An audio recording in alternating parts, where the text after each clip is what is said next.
Assalamualaikum warahmatullahi wabarakatuh. Salam hangat kagem sedulur sedaya. Mugi tansah pinaringan sehat, tentrem atine, lan jembar pikirane. Sedulur, malam ini, atau kapanpun panjenengan mendengar cerita ini, aku tidak mengajak bertengkar, tidak mengajak menyalahkan siapapun. Aku hanya mengajak eling. Karena ada satu kisah tua, kisah yang umurnya ribuan tahun, tapi isinya kok rasanya seperti hidup kita hari ini. Namanya Perang Bharatayuddha. Sedulur, pernahkah terpikir, kenapa perang terbesar dalam sejarah wayang justru dimenangkan oleh orang-orang yang tidak pernah merasa benar-benar menang?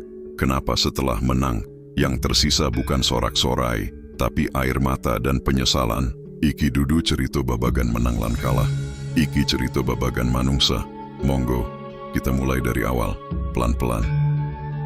Di tanah Astina, hidup dua keluarga besar, satu darah, satu leluhur, satu guru. Mereka adalah Pandawa 5 dan Kurawa 100. Pandawa, Yudhistira, Bima, Arjuna, Nakula, Sadewa. Kurawa dipimpin oleh Duryudana. Sedulur, konflik besar sering tidak lahir dari orang asing, tapi dari orang terdekat. Awalnya bukan benci, hanya dibanding-bandingkan, merasa kurang dihargai, merasa tidak dianggap. Pelan, rasa itu berubah jadi iri. Kurawa mengajak Pandawa bermain dadu. Kelihatannya permainan, padahal jebakan. Yudhistira kalah, harta, kerajaan, kehormatan. Bahkan Dewi Drupadi, istrinya, ditarik dan dihina di depan istana. Sedulur, ini bukan sekadar adegan. Ini titik runtuhnya rasa keadilan. Drupadi bersumpah, aku ora bakal nyanggul rambutku sadurunge getihe dursasana dadi lenga. Sejak saat itu, perang sudah terjadi, belum di medan laga, tapi di dalam hati. Pandawa dibuang 13 tahun, hidup sederhana, tanpa kuasa, tanpa istana. Bima ingin melawan, Arjuna ingin bertindak. Tapi Yudhistira berkata, sabar dudu tegese wedi. Sabar bukan berarti takut. Sedulur, orang sabar sering disalahpahami, dikira kalah, padahal dia sedang menjaga agar tidak semua hancur sekaligus. Setelah pengasingan berakhir, Pandawa tidak menuntut Astina. Mereka hanya minta 5 desa kecil, sedulur, 5 desa untuk 5 saudara. Namun Duryudana berkata, tanah seluas ujung jarum pun tidak akan kuberikan. Nah, disinilah cerita berubah, bukan karena Pandawa ingin perang, tapi karena keserakahan tidak mau berhenti. Perang Bharatayuddha meletus di padang Kurusetra. Yang berhadapan bukan orang asing, kakek melawan cucu, guru melawan murid, saudara melawan saudara. Bhisma berdiri di pihak Kurawa, Durna juga, karena saudara Pandawa memilih Kurawa. Sedulur, kadang orang baik berdiri di pihak yang salah, bukan karena jahat, tapi karena terlalu setia pada pilihannya. Kalau zaman sekarang mungkin begini, satu grup keluarga, satu grup kerja, satu grup nongkrong. Yah, apapalah itu istilah sekarang. Awalnya, kita keluarga kok, akhirnya di read.di, silent di blog, Bharatayuddha, versi lama, tidak ada blog, langsung perang beneran. Satu persatu gugur Bhisma, Durna, Karna, hingga Duryudana. Pandawa menang. Tapi, istana sepi, anak-anak mati, keluarga habis. Sedulur, ini kemenangan yang sunyi. Bharatayuddha mengajarkan, keserakahan selalu minta lebih, kebenaran selalu menuntut pengorbanan. Perang terbesar manusia, bukan melawan orang lain, tapi melawan nafsunya sendiri. Kurusetra itu bukan tempat jauh, Kurusetra itu hidup kita sendiri. Sedulur, coba renungkan, kalau kamu ada di cerita ini, kamu akan jadi siapa? Yudhistira yang sabar, Karna yang setia tapi salah jalan, atau Duryudana yang tidak pernah merasa cukup? Tulis di hati atau di kolom komentar. Dan sedulur, ini baru pembuka.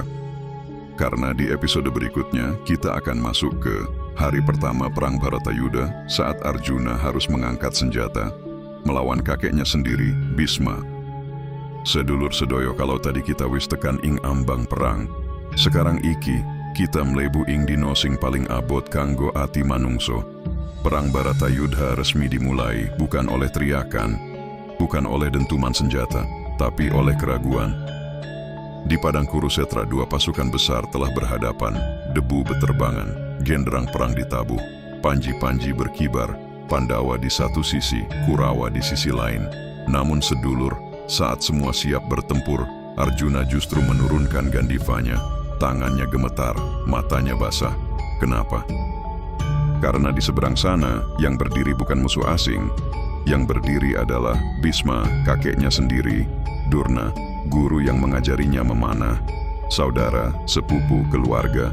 Arjuna berkata, "Kresna, apa gunanya kemenangan jika yang harus kubunuh adalah keluargaku sendiri?"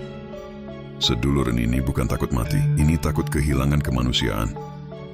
Kresna tidak marah, tidak memaksa. Ia berkata dengan tenang, "Arjuna, kowe iki ksatria, tugasmu dudu milih sapa sing mati, tapi nglakoni apa sing dadi kewajibanmu. Kamu ksatria, tugasmu bukan memilih siapa yang mati, tapi menjalankan kewajibanmu." Sedulur, disinilah Arjuna diingatkan. Hidup tidak selalu memberi pilihan yang nyaman, kadang semua pilihan sama-sama menyakitkan, namun kewajiban tetap harus dijalani. Arjuna bangkit, panah diangkat, perang pun dimulai. Hari pertama, Bisma Dewa Brata maju sebagai senopati Kurawa. Sedulur, Bisma bukan orang jahat, ia jujur, ia setia, ia luhur. Namun kesetiaannya bukan pada kebenaran, melainkan pada sumpah masa lalu. Bisma menyerbu seperti badai, Pandawa terpukul mundur. Tak ada ksatria yang sanggup menahannya, panahnya seperti hujan. Bima maju, Arjuna mencoba menahan. Tapi Arjuna tidak sepenuh hati, karena bagaimana mungkin seorang cucu membunuh kakeknya sendiri. Sedulur, ini seperti zaman sekarang, mau jujur, tapi yang salah atasan sendiri, mau menegakkan aturan, tapi yang dilanggar keluarga, ditegur salah, didiamkan, kok makin gimana gitu. Nah, Arjuna ada di posisi itu, versi wayang. Hari pertama berlalu, hari kedua, hari ketiga, selama Bisma memimpin, Pandawa selalu terdesak. Bukan karena mereka lemah, tapi karena mereka menahan diri. Sedulur, kadang yang membuat kita kalah, bukan karena tidak mampu, tapi karena terlalu menjaga perasaan orang lain. Di malam hari, Pandawa berkumpul, tak ada tawa, tak ada sorak. Yudhistira berkata lirih, "Yen Bisma terus maju, perang iki ora bakal rampung. Jika Bisma terus bertempur, perang ini tidak akan selesai." Sedulur, di titik ini Pandawa sadar, hormat harus berhenti, demi keadilan bisa berjalan. Kresna lalu berkata pelan, "Ono siji coro, nanging abot kanggo ati." Ada satu cara, tapi berat bagi hati. Srikandi, perempuan yang tidak akan diserang oleh Bisma, perempuan yang akan berdiri di depan Arjuna. Sedulur, keputusan ini akan menjatuhkan Bisma, bukan karena kekuatan, tapi karena prinsipnya sendiri.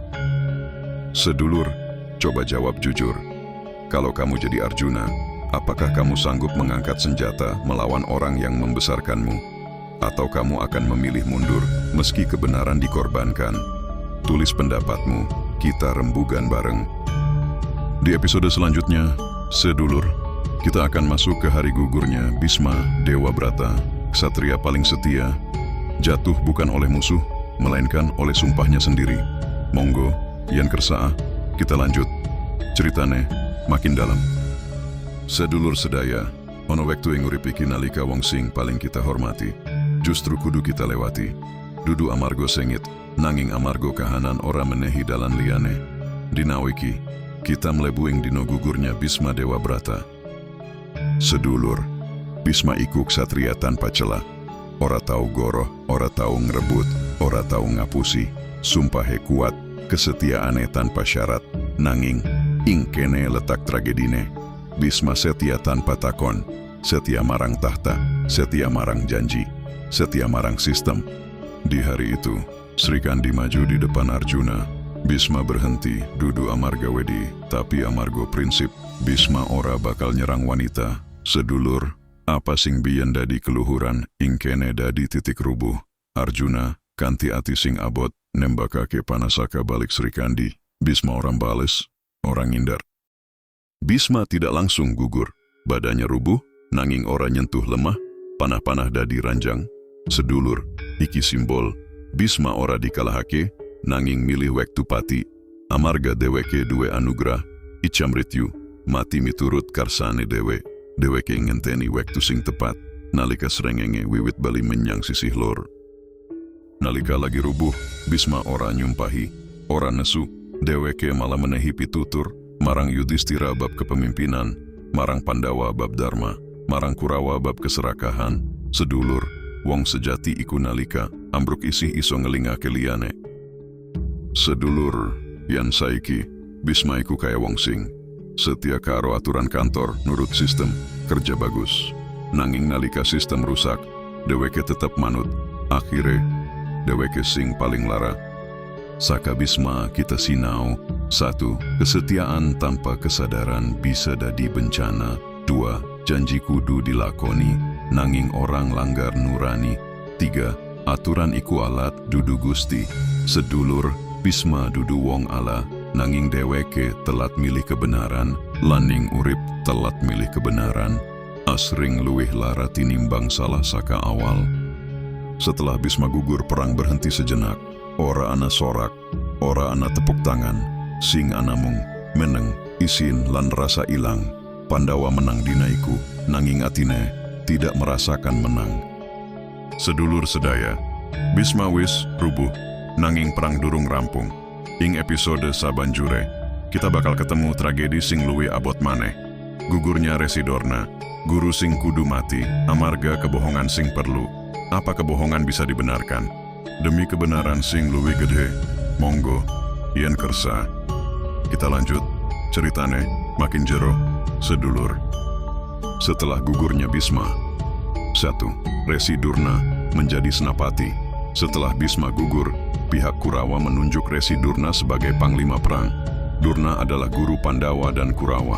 Ilmunya tinggi, senjatanya mematikan. Di medan perang, Durna bertempur tanpa ragu. Banyak pasukan Pandawa gugur. Pandawa kembali terdesak, bukan karena kalah kuat, tetapi karena berhadapan dengan guru sendiri. Untuk menghentikan Durna, Pandawa menggunakan siasat Bima membunuh Aswatama Gajah, lalu disebarkan kabar bahwa Aswatama telah mati. Durna, yang mengira putranya gugur, bertanya kepada Yudhistira. Yudhistira menjawab, Aswatama telah gugur. Durna kehilangan semangat. Dalam keadaan lengah, ia dibunuh oleh Drestadyumna. Durna gugur bukan karena kalah kuat, tetapi karena runtuh secara batin. Setelah Durna gugur, Karna tampil sebagai andalan Kurawa. Karna adalah saudara kandung Pandawa, namun memilih setia kepada Duryudana. Ia bertempur melawan Arjuna. Dalam duel itu, roda kereta Karna terperosok, senjatanya gagal bekerja. Atas arahan Kresna, Arjuna melepaskan panah. Karna gugur di tangan saudaranya sendiri. Karna gugur karena kesetiaan pada jalan yang salah. Kurawa tinggal Duryudana seorang. Ia bertarung melawan Bima dengan gada. Aturan perang melarang memukul paha, namun Kresna memberi isyarat. Bima memukul paha Duryudana. Duryudana gugur, perang Bharatayuddha berakhir. Pandawa menang, namun anak-anak mereka gugur, keluarga habis. Tidak ada kegembiraan. Malam hari, Aswatama menyerang perkemahan Pandawa dan membunuh anak-anak mereka yang tertidur. Kemenangan Pandawa tidak pernah terasa utuh. Perang ini terjadi karena keserakahan yang tidak mau berhenti. Banyak tokoh gugur bukan karena lemah, tetapi karena pilihan hidupnya. Tidak semua kemenangan membawa kebahagiaan. Kebenaran sering menang, tetapi dengan harga yang mahal. Bharatayuddha adalah cermin hidup manusia. Saat nafsu, kesetiaan, dan kebenaran saling bertabrakan. Dari kisah Bharatayuddha, kita belajar satu hal penting. Perpecahan selalu bermula dari rasa ingin menang sendiri, dan perdamaian hanya bisa lahir dari hati yang mau menahan diri. Kita boleh berbeda pendapat, berbeda pilihan, bahkan berbeda jalan hidup. Namun jangan sampai perbedaan itu memutus tali persaudaraan. Mari sebagai sesama saudara, kita saling asah dalam pikiran, saling asih dalam rasa, dan saling asuh dalam laku kehidupan. Karena bangsa yang besar bukanlah bangsa yang selalu menang, melainkan bangsa yang mampu menjaga kerukunan di tengah perbedaan, dan tetap berdiri utuh sebagai satu keluarga, Semoga kita semua diberi kebijaksanaan, ketenangan hati, serta kekuatan untuk menjaga keutuhan berbangsa dan bernegara. Mugi tansah pinaringan rahayu, wilujeng tentrem lan slamet rukun agawe santosa, cerah agawe bubrah, sugeng dalu, matur nuwun sangat kagem sedulur sedaya.